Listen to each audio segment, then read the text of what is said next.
Hi everyone, welcome back to God Hears Your Thoughts. Welcome back to my channel. Today I'm going to be talking about astrology, birth chart readings, moon signs, and etc. There's just a lot of things that I'm going to be unpacking in this video. I'm going to be talking about my experiences in the New Age trap, how I was deceived and consumed by astrology, and just kind of tell you how God feels about it with a few verses towards the end of the video.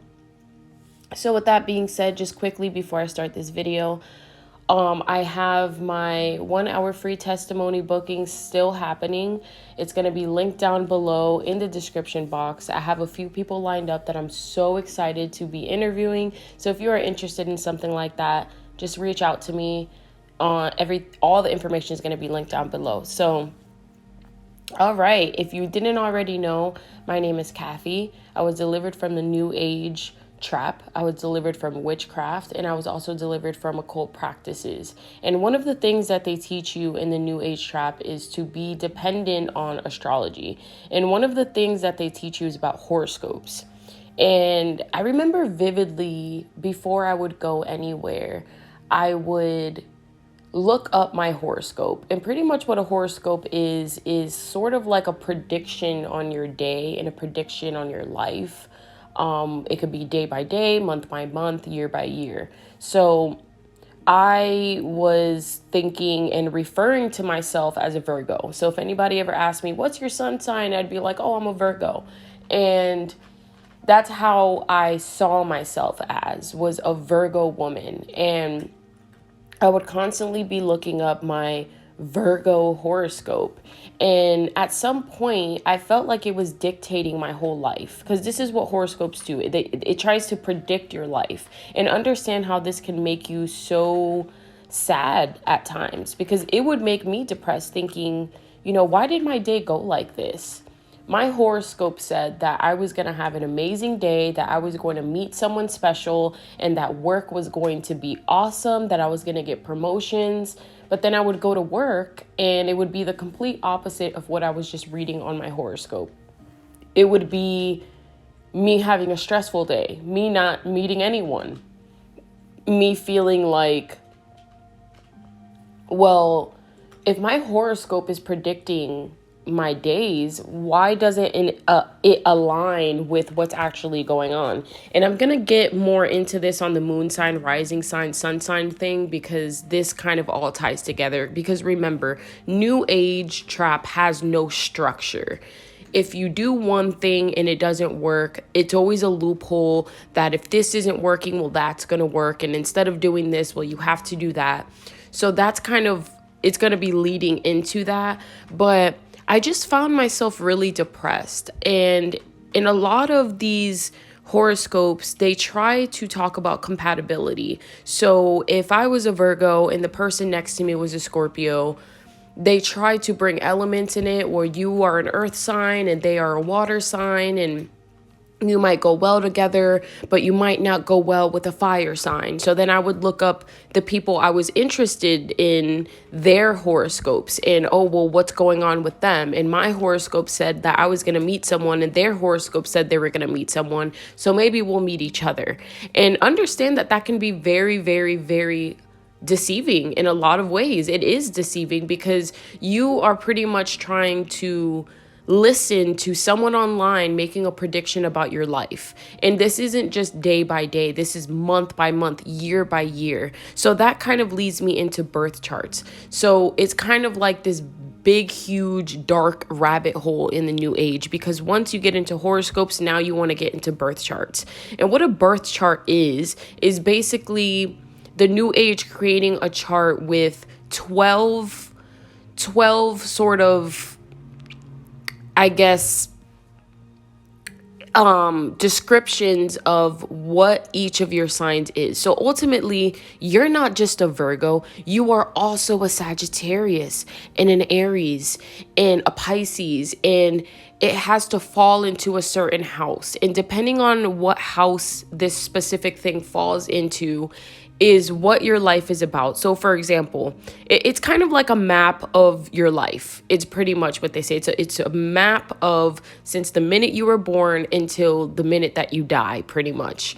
And this got a little confusing because, for example, I would be sitting there reading my birth chart and it would say, if your second house falls into Capricorn, this means that your finances are going to be harder for you through life. And if your fifth house is creativity, so each house had a sort of, again, description. If your fifth house fall into Aries, this is the type of energy that you would carry on through your life, the Aries energy, the creative energy of Aries.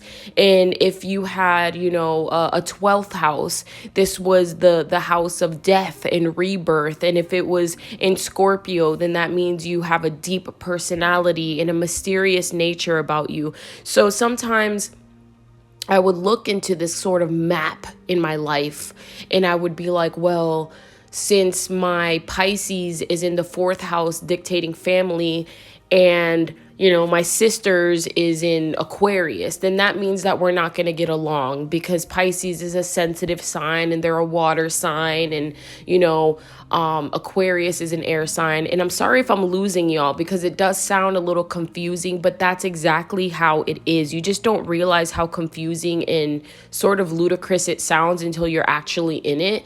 And then you get out and you look back and you're like, what? Like, that doesn't even make any sense. But they would try to have, the sun, Jupiter, Mars, all of these different sort of planets align with your sign. And depending on what sign you were, that's exactly the energy that you were carrying into your birth chart. That's exactly the energy that you exude in all your life. So that brings me into the moon sign, sun sign, rising sign. And what they teach you in this sort of astrology birth chart thing is that if your moon sign is your emotions, your sun sign is your identity, your ego, who you are, and then your rising sign is how other people see you. So now they say, well, don't look up your sun sign horoscope, look up your rising sign horoscope, because it's going to sort of relate to you more. And that got even more confusing and even more heartbreaking for me, because now I'm like, okay, well, I have a fiery emotion. I have an Aries moon, I have a Sag rising, and I'm a Virgo sun. So I was like, okay, well, people probably don't like me because my temperament is in Aries, and Aries is a fire sign. And I would do this sort of moon magic. And what I did was, on each cycle of the moon, whether it was a full moon, a new moon, a waxing moon, whatever, waning moon, I would go outside and I would try to present myself as whatever sign the moon was in. So if the moon was in Sagittarius that day, I would go outside and I would literally, and I do want to give a quick disclaimer, this is going to get a little deep, but it's true. And I never want to hold back from my followers or anyone. So I would literally worship the moon. I would worship the sign of Sagittarius. I would worship the energy that I thought I was sort of giving out to the world, so that it would come back to me. So this Sagittarius energy would come back to me and I would be filled with Sagittarius energy. And while worshiping the moon, I would set intentions and create moon water. And this is what they practice in the New Age occult. It's a ritual essentially, but they have you put water inside of a water bottle and create moon water. And they say that if you pour yourself with this moon water or drink this moon water, that you are drinking the energy of the moon, and that now you are going to walk around with the energy of whatever sign that moon was in, that moon phase. You guys get me? You guys catching on a little bit? So it was a little bit just sort of me out in the moon howling like a like a crazy person, to be honest. I was literally howling at the moon, trying to get all this energy, drinking and pouring myself with all this water from the moon that I had collected. And then going throughout my life thinking, well, now I have this Sagittarius energy. But since the moon phases change so much, then now I'm like, okay, well, the next moon cycle I have to channel Pisces energy, and then I have to, exude Sagittarius energy, Pisces energy, Aries energy, Virgo energy, and it just kept changing and changing, and each cycle represented something different. It was sort of hard because I would plan the days according to the moon phases. So if the moon was in, a full moon, then they would say on the full moon, don't eat anything, don't go out and do any projects, because the full moon brings out lunatics, so you don't want to go out on a full moon. If it was a void moon, they would say don't do anything on the void moon, don't get into relationships on a void moon, because then your relationship is doomed to, it's just destined to be doomed, sort of thing. So I'm now walking throughout my life dictating everything by the phases of the moon and the planets. So Monday was moon day, and I would, on moon day, it was like, for example, okay, this day is going to be my workout day. And then Tuesday would be passion day. And that was like represented Mars. And I would, go outside and work out and do all these things. And, maybe Wednesday was the communication day because it's the planet of Mercury. So now I'm, okay, well, since Mercury is communication, they say, well, do all your communication, all your business work on Wednesdays. And on Thursdays, relax. And on Fridays, it's Venus Day. And on Saturday, it's Saturn days. And on Sunday, it's Sunday. So just all of this was me literally planning out my days according to the planets and the phases of the moon. And when I started to realize that this was so deceptive, was I used to follow this channel, and I'm not going to name the channel, but I will tell you that this person was a Jesus follower and then went into astrology. And now they're still in this new age practicing astrology and birth charts, and that is their career now. And I pray for them all the time. But he would go on his channel and talk about the phases of the moon. Saturn is in Pisces, and this is what it means. And I realized after the years that I had been watching this guy, everything was literally the same thing, just kind of put into different words, twisted into different words. And I'm like, you've been saying that there's going to be this profound healing and profound moment for like 4 years now. Like, what's going on? It was always something different. Oh, well, don't worry if you haven't found any healing. This is a new cycle, with Saturn in Pisces. Your superpowers are going to be, coming to light. And now we're not in the 3D, we're in the 5D. And, for this moon cycle, you should just make sure that you are standing your ground, and it's okay to be rebellious. It's okay to be into sex work. Like, it was just so confusing to me. And I'm like, well, there's only so much that this man could say until it's just like, what are you doing? I just felt like it was this constant cycle and cycle and cycle of just watching essentially the same exact video almost every other day. Just words were kind of sugared a little bit and expanded a bit. It wasn't anything that was actually happening. And even if things did happen, for example, if I saw a birth chart reading that he did and it really stuck to me, it never stuck long enough for it to mean anything. So I paid $200 to get a reading from this man, a birth chart reading. And I cried when I first got on the live with him, because I really did have respect for him at the time. I really did, because I thought that he was doing something. And be aware, remember, it wasn't until after I started to kind of get delivered from the new age that I started to see and recognize these things about him. But while I was still in it, I didn't see that. And I paid all this money, and I remember the last thing he told me on the astrology birth chart reading was, you should get into modeling. And I was like, what? Like, that's not even who I am. That's not even what I am into or what I like. And, you know, it made me sort of question the reading. It sort of made me question astrology and horoscopes and all that stuff, but I was still going on with it. So I want to read a quick verse for you real quick. And this is from Isaiah chapter 47, verse 13 to 14. So it says, and be wearied with your many counsels. Let them stand forth and save you. Those who divide the heavens, who gaze at the stars, who at the new moons make known what shall come upon you. Behold, they are like stubble. The fire consumes them. They cannot deliver themselves from the power of the flame. No coil for warming oneself in this. No fire to sit before.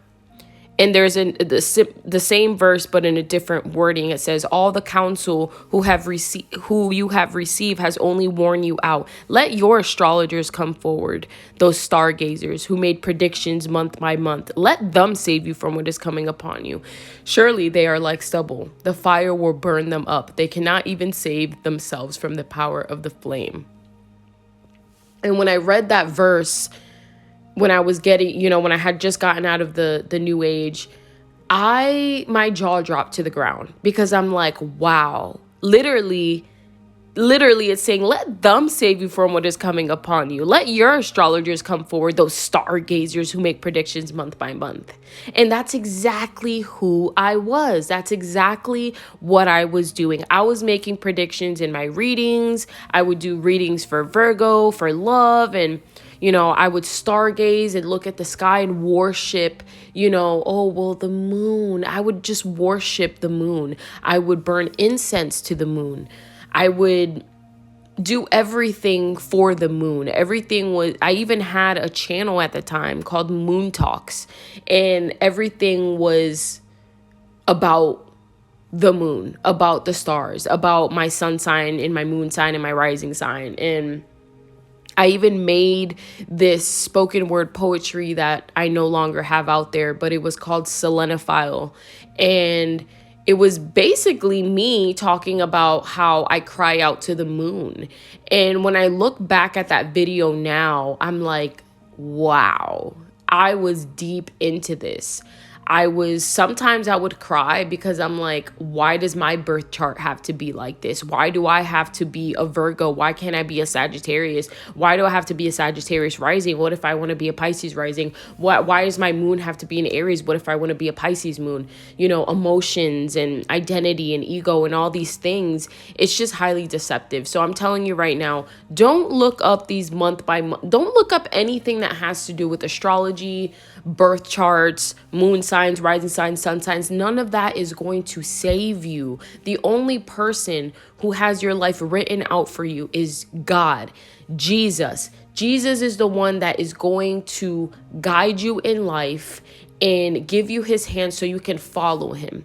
None of those stargazers or astrologers are going to help you. These are people, and I'm saying this because I used to be one of them, but these are people who are desperately trying to find the answers to life. And they constantly try to find something that is going to soothe their ego, soothe their life, because they are the creator of their realities, right? And they get to dictate and determine what is next. Because that's exactly what astrology and horoscopes teach you, that you have this prediction and this birth chart laid out for you. So, hey, look at this birth chart. You can do whatever you want. Just follow these signs, follow these moon signs, follow this birth chart that we have given you about your finances and your love life and your sex life and your creativity. And surely you will be saved. And it's like, no, you will not. You will be constantly in the same loop. So I just want to say, I love every single one of you. sisters and brothers of Christ. I appreciate every single one of you who watch my videos. My goal, my ministry, everything that I am doing right now is to help people and wake them up out of the new age and to come to Jesus. And if you have been delivered from that, and if you have been saved by Jesus and left the new age, I want to open up that conversation so there could be things that we could talk about to bring people out of that darkness and take them to life. Because remember, Jesus saves. And if we, as sons and daughters of Christ who have been in witchcraft and who have been in the occult, know about these things, I feel it is our duty to try to continually talk about our experiences with it and how it can be so dangerous, so we can get more people to wake up. So remember, Jesus is the one who saves. We are only just sort of he's working through us in a sense, so we can plant a seed so they can go to Jesus. So if you can plant a seed, plant that seed. Plant it at any second, any day, any chance that you get. Spread what Jesus has done for you. Spread what you have been delivered from, because you don't know who's watching, you don't know who's listening, and you don't know who needs it. Okay? So with that being said, I love you. I will catch you guys on the next video. My next video coming out on the 21st of February is going to be called Exposing the Twin Flame Community. I was going to have it come out on Valentine's Day, but there was just a few things that I had to work through in order to really post that video. So look out for more videos on this channel. I hope you enjoyed it. God bless, and I'll see you next time.